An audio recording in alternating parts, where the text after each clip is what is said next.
el Manchester City anglès. El Real Madrid se veurà ses cares amb el Schalke 04 i l'Atlètic jugarà contra un altre equip alemany, el Bayer Leverkusen.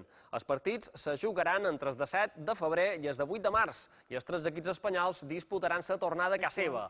A priori, el rival més assequible és pel Real Madrid, que se tornarà a enfrontar el Schalke 04. El conjunt alemany, que ara mateix és sext a la Bundesliga, s'encomanarà les seves dues estrelles, Draxler i l'exmadridista Huntelaar.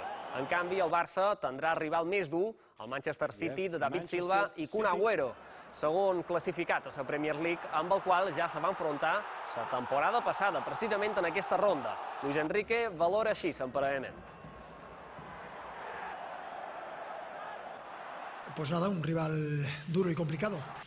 Los, en principio, más complicados del bombo y uno de los aspirantes también a intentar conquistar esta Champions. Es verdad que uno puede pensar que había rivales en teoría más difíciles, eso lo podemos reconocer.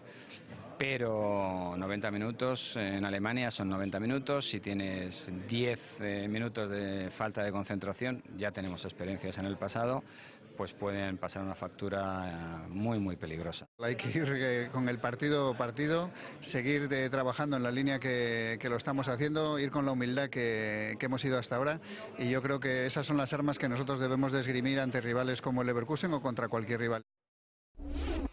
En referència a la resta d'emparellaments d'aquests octaus de final de la Champions, destaca per damunt de tots l'eliminatòria que enfrontarà el Paris Saint-Germain amb el Chelsea de José Mourinho. El Bayern de Munic de Pep Guardiola se veurà ses cares amb el Shakhtar Donetsk ucraïnès.